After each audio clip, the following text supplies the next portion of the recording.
Central Virginia base that we broadcast to. So I made this commitment to the mayor. Andy Boenau works for the city in charge of public safety, pedestrian safety, traffic safety. And I said, listen, we're going to raise this up once a month. We're going to invite Andy to come on the show so we can remind everybody of the importance of paying attention as a driver, as a pedestrian. And he joins us this morning on News Radio WRVA. Andy, good morning. Good morning, Rich. Why aren't we doing this in studio so you can bring bagels and donuts? That would be a good idea. Actually, I'd probably go get Shorty's and have them deliver something for us. That'd be even better. All right. Kids are going back to school.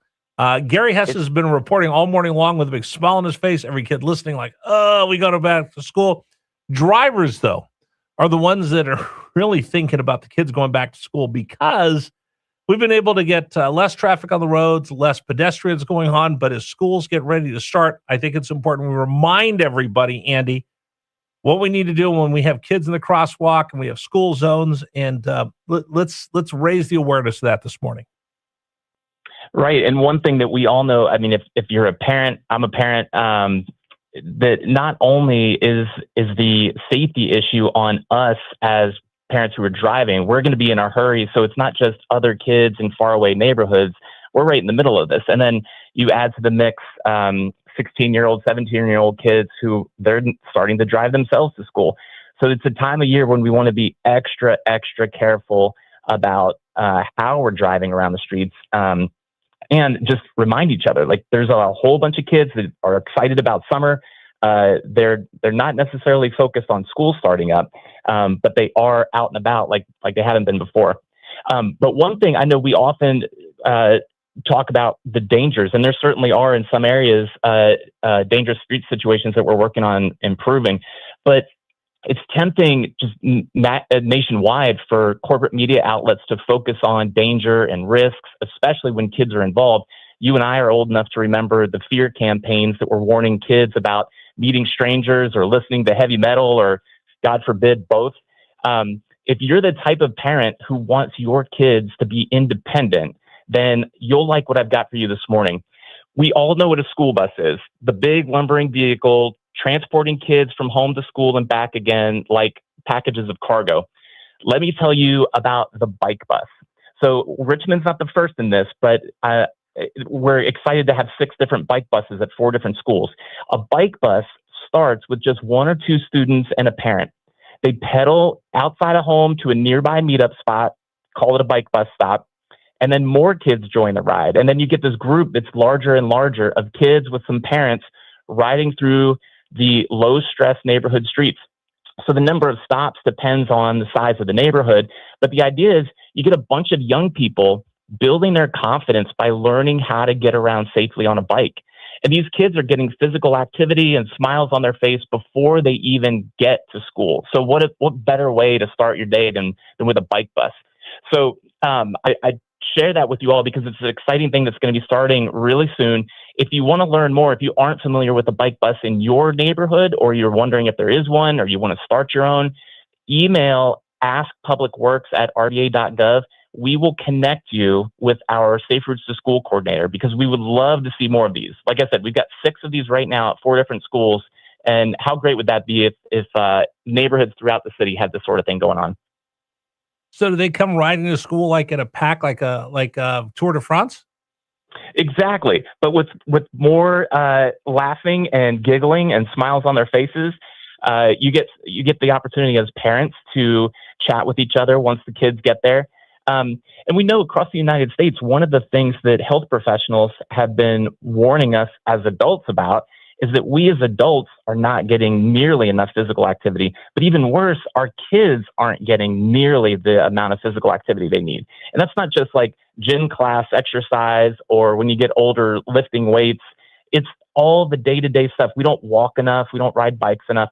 And so this is a great opportunity, a bike bus, to help kids form healthy habits at a really young age. And so then as they get older, not only are they getting a lot more physical activity than most Americans are getting, but by the time they get to school, or by the time they get older to become teenagers and adults, they've realized, oh, I know how to get around confidently. Their parents can realize, oh, my kids are good to be independent. They can get themselves to the pool. They can get themselves to the park, to a friend's house on 2 wheels, which we all know reduces the number of car trips, which makes the street safer for everyone. Also teaches them traffic safety, I suppose?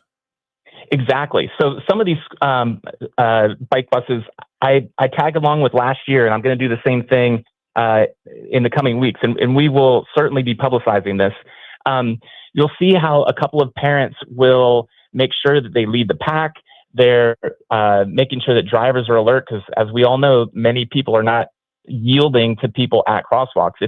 Remember, it's Virginia state law. If you come up to a crosswalk and someone's trying to cross, you as the driver must stop and let those people cross.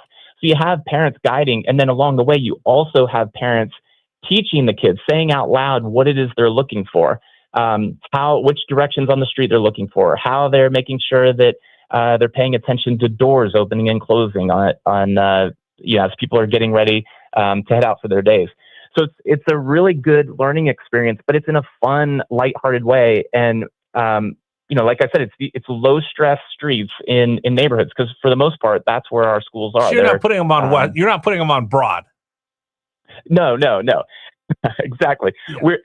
That's the Broad Street are the areas where we're working the most with our engineering enforcement. But for these bike buses, we're talking through your neighborhood. We're talking streets. through your neighborhood. We're not talking 4-lane roads, right? Right. Exactly. Okay. Good. Exactly. Okay. That makes me feel a little bit better. But I also want to talk about when your kids are walking to school in the morning. I know a lot of parents will drop their kids off. We'll talk about that for just a second. But what are things we need to remind kids as they're walking to school for the very first time, and mom and dad aren't going to be standing there with them because they got to get to work? Right. And we've got to remember as drivers moving, we're all pedestrians at some point. Even if you never ride a bicycle, the moment you get out of your car, you're a pedestrian and you're walking. So when you're in these moments, when you're driving, and again, especially around schools or parks or places where kids are going to be, you've got to remember that children are shorter. You can't see them the same way that you can see an adult. So not only is a child going to be making less than mature decisions sometimes, it's hard to see them. So all the more reason for us to be slowing down when we're driving. And, if you're inside city limits, or in a neighborhood street in the counties, chances are the speed limit is 25 miles an hour or close to it. So you should be going slowly anyway. And then if you're a parent teaching your kids to walk, by all means, teach them the good habits of looking both ways. Don't provoke people that are in cars. Don't dart out. Don't dart out. Traffic. Yeah, don't dart into traffic. And I see that all the time, especially around schools. Oh, I see my friend over across the street. They dart between 2 parked cars, and all of a sudden, tragedy can happen because they weren't thinking of the car. They just saw their buddy across the way or their favorite person in class. They wanted to run over there to see him as quick as they can. They dart between 2 cars. And then that's when you put people in danger. Right. And so we want to continue teaching kids how to move around safely and be aware of their surroundings. At the same time, as adults, we're talking about kids. And we know that even teenagers and young adults are not always making the most mature decisions. And so when we're operating heavy, powerful vehicles that are capable of all kinds of damage, we've got to be extra, extra careful about our surroundings and making sure that we're doing our part to keep kids safe. Again, kids are going back to school this week. Something to think of. Slow down. Give yourself a couple extra minutes. Because, Andy, right now, boom, boom, boom. People get to work. There's not school buses. There's not kids. There's not bikes. Traffic is a lot lighter during the summer. Now people are back from vacation. And before you know it, parents are going to be dropping off their kids in Caroline, which means extra traffic. I know there's a couple places that I'll drive by, and it's kind of a pain in the rear end because of the car lines. This is true. And here's one way that we want to help make those car lines easier for the people that have to drive and they just don't have an option. We want to make it so convenient and safe and comfortable and inviting to ride bikes or walk to school that fewer people need to use the car lines. So one way that we're getting the word out is we're partnering with the Richmond and Henrico health districts on some education and social media campaigns. We know that in the engineering and city planning community, people are familiar with the term Vision Zero, but we're teaching people Vision Zero is built on this simple belief that traffic crashes are preventable, that no death or serious injury is acceptable. And so that starts with, if you're driving through space, you've got to slow down because speed is the critical factor in crashes. So on that engineering side that help people slow down, there's several things that we've been doing around schools. Swansboro Elementary has a new traffic signal. They've got raised crosswalks. There's a lowered speed limit. Bouchal Middle has new bike lanes on Hopkins Road and Warwick Road with a new protected intersection. Jank Road project is about to create a new shared use path for Lucille Brown Middle and Red Elementary and Westover Hills Elementary. Big exciting trails, the James River Branch Trail and Crooked Branch Trail, are connecting neighborhoods to Richmond's High School for the Arts. Patterson Avenue is extending biking to Albert Hill Middle School. We've got, of course, the traffic calming on Main and Cary that's been highly publicized. That gives students safer access to Dogwood Middle School because people are driving on the busy streets like Main and Cary are now slowing down. And we're making sure little things are taken care of, like the signs are correct and in the right place. We just installed or replaced almost 400 signs with another 100 coming soon. So there's a ton of work being done to not only on the engineering side, but on the education and I'll say education and PSA type front.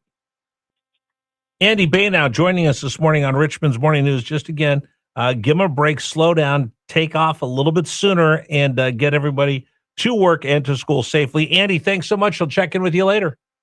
All right, let me leave you with one last thing. Everyone's been asking for the DOT to share more information. I'm happy to report we have a weekly newsletter every single Tuesday. If you go to rva.gov/rdot, rva.gov/rdot, you can sign up for our weekly newsletter every single Tuesday. Perfect. Thank you so much, Andy. We'll catch up with you soon. Andy Boenau joining us in the city of Richmond. Again, kids are back in school this week. Let's be careful. Today's program is brought to you in part by our friends at Men's Wellness Center. So, guys, yeah, that's that sound you make. And I'm not sure if that's a good sound or a bad sound. Sometimes it's just frustration and stress. That's how you handle it. Maybe it's just something more than that. Because once you hit 40, you just don't feel like yourself anymore. You're tired. You're not as sharp as you were. Your confidence is shot. You don't want to spend any time alone with your significant other. We get it. It happens. You're not alone, but who do you talk to? Well, Men's Wellness Centers is here for you. 3 locations, right here in Richmond, Glen Allen, Virginia Beach, Newport News. 10 years they've been around. Guys walked in making that same sound. They walk out going, okay, I know what's going on. Find out what your testosterone level is. And if you need to,